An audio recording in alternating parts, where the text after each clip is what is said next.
I want to talk about an individual, a Cincinnati city councilman. Man, this is quite a saga with this guy. But okay, Jeff Pastor.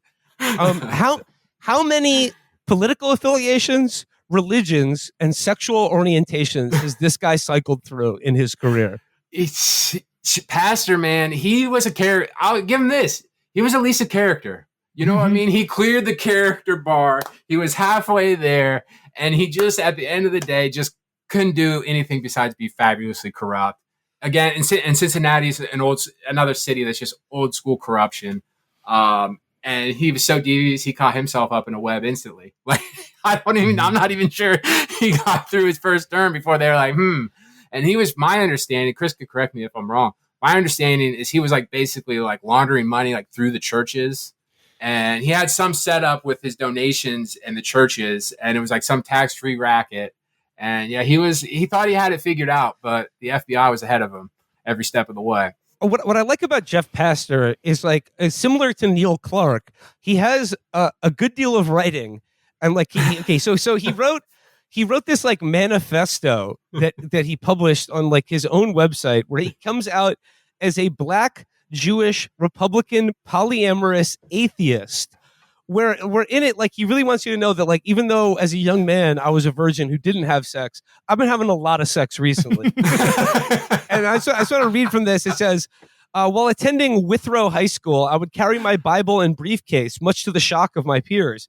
There is no way you can be that young and that on fire for the Lord. I was a virgin who did not use curse words or experiment with drugs and alcohol, and who feverishly battled against sexually lustful and hateful thoughts. I was on my way to get my reward. Trouble began after graduation. Puberty began too. How did this guy go through puberty after he graduated high school? Is that what's going on here? He's behind the curve. Yeah, maybe, bro. The young Republicans, you gotta watch out for the young Republicans. Like, it's a freakish breed, especially when you get into like southwestern Ohio and the religious influence there. That, you know, they could make you can make a Righteous Gemstones documentary on like the southwestern Ohio, like conservative Christian culture, I guess. Yeah, set it at the classic Touchdown Jesus Church, where the 50-foot high Jesus statue got struck by lightning and burned down, and they just replaced it with another one. That's what New York should have done after 9/11, by the way. Yeah, exactly. But no, I love this manifesto because he says 2001 to 2010 would change my life forever. I will try to summarize the 9 years this way: the best ride of my life. 2001, I arrive as a chaste 17-year-old Pentecostal from Cincinnati. I left 2005 a Pentecostal kid at 21 with a precious little 4-month-old baby girl. Between 2001 and 2005, I had to get to know the Lord for myself. I did not deviate too far from the well-beaten path, though. I became human.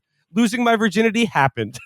I attended my first campus party in 2003, my first party in my teenage young adult life, by the way, but I still did not drink or smoke the devil's grass.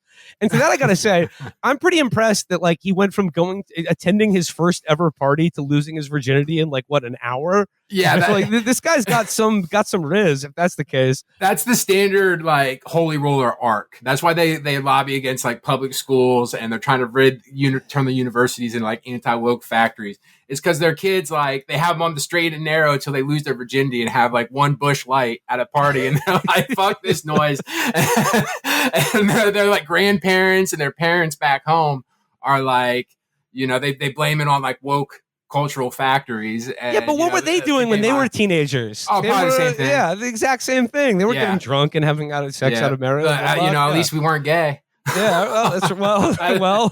And they just become that's the standard. You know, half of them end up like that. A third of them are normal, and then, you know, whatever chump change left. I'm from, I can't do that math or fraction from Ohio. Whatever's left, they go into, like, government and trying to, like, instill their holy roller government on the rest of us.